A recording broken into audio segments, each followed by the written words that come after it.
Ang hari po ng Crocs ay sumuko na. Ayan, napanood niyo po ba yan? Napanood niyo po ba yan? Yes, sir. Ang sarap talupan yan, ano? Talupan! Ang sarap talupan itong demonyo na to.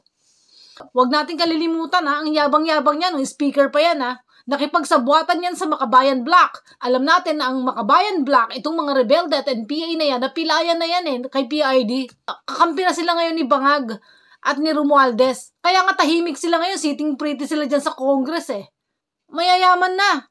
Tapos in-impeach nila si Vice President.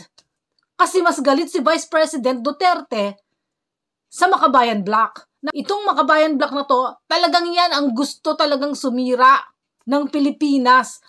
Walang magandang ginawa yung mga yan sa bansa. Tandaan ninyo, nananahimik lang yung mga yan kasi nakikinabang sila sa administrasyon na weak leader na si BBM.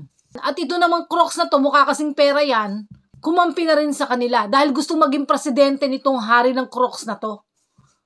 Ayan ang nangyayari sa Pilipinas dito. Tapos sinasabi nila, bakit daw si Martin Romualdez ang pinagbibintangan sa lahat ng mga korupsyon na nangyayari sa Pilipinas at si BBM. Kasi pinsan niya. Huwag niyong kalilimutan. Speaker yan. Ano ba ang trabaho ng speaker? Mga kaibigan, hindi alam yan ng mga bobo. Mag-research kayo, mga tanga kayo. Iimbestigahan itong hari ng Crocs na ito sa ICI. Na tinatag nino ng pinsan. At sino ang Senate President ngayon? Si Tito Soto, na best friend ni Romualdez. Sino ba ngayon ang chairperson ng Blue Ribbon Committee? Nananawagan tayo sa Senado. Natanggalin ninyo si Tito Soto. Kasi bias yung gago na yan.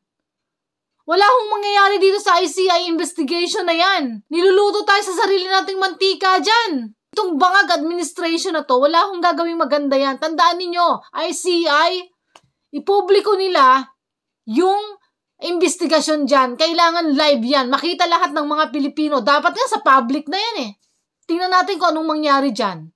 Para matauhan din si Bangag. Kung gaano kagalit ang mga tao. Alam nyo, marami hong binabayarang trolls itong si Romualdez. Marami hong makikita nyo kahit saan niya nagko-comment sila dyan. Sila yung panggulo Kunyari DDS sila. Kunyari loyalista sila. Kunyari pinklawan sila, ang nangyayari, pinag-aaway-away lahat. Yan yung mga trolls na yan, ang dami po. Mag-iingat kayo. Kaya kayo mga loyalista kayo dyan, kayo mga pinklawan dyan. Kunyari DDS yung mga nagko-comment sa inyo at galit na galit kayo. Tayo din, mga DDS. Hindi natin alam, baka mga Makabayan Black yan, baka yung kila De Lima yan, member ni Hontiveros yan.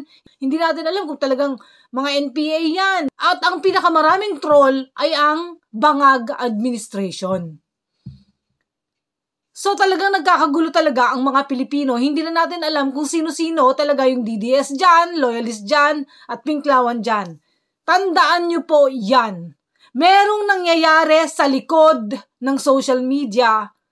So ngayon, itong ICI na ito, magkakaroon ho talaga ng maraming trolls dyan para ipagtanggol si Bangag at saka si Romualdez at yung ICI na yan. So may mga script na yan sila, okay? Light, camera, action na lang ang kulang. Tapos, magsisimula na ang cooking show. Cooking ina nyo!